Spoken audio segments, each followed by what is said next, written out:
Драстичен пат на довербата кај гласачите на СДСМ и владината коалиција.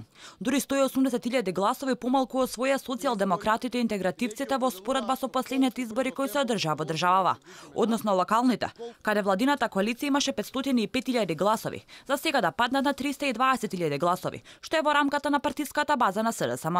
Власта ги загуби Битола, Скопје, Велес, Прилеп и уште 40 на други општини во кои само пред година и половина освоја убедлива победа. Така на локалните избори во Битола, СДСМ освоила 30.000 гласови за на претседателските избори да падне на 17.000. Ѓорче Петров од освоени 13.300 гласови, поддршка изгубиле за цели 6.000 гласови. Во Газибаба е драстичен падот и од 17.000 гласови на локалните избори, за претседателските избори се симнале на 9.000. Овие избори СДСМ ги изгуби во аеродром, а значително ја намали поддршката во Карпоши центар, а ги загубија и Штипи Велес со преку 2000 гласа разлика. Го загубија и главниот град Скопје, каде предноста на претседателските избори ја доби Силјановска Давкова.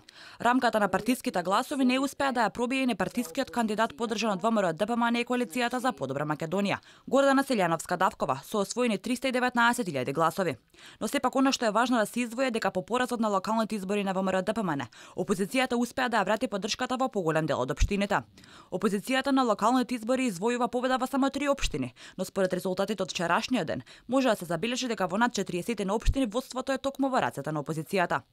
Големо изненадување овој изборен циклус е независниот кандидат Блери Мрека, поддржан од Алијанса на албанците и БЕСА, кој успеа да освои 80.000 гласови. Бастионите на интегративците, овие претседателски избори во првиот круг завршија со повеќе гласови на контото на Река, од оние кои својот глас го дадоа за кандидатот на СДСМ, односно ДУИ. Липково, Тетово, Теарца, Дебар, Гостивар, Боговење се само дел од општините каде во мерењето на силите на албанскиот електорат. Формално Река, иако излезе од трката, беше победник. Она што го обележа првиот круг беше релативно ниската излезност на изборите, односно 41% или 755.816 гласови од 1.808.331 избирач. Во однос на претходните претседателски избори во државата, кои се одржаа во 2014 година, излезноста на гласачите беше 48,86%, што е за 7% повеќе од овој изборен циклус.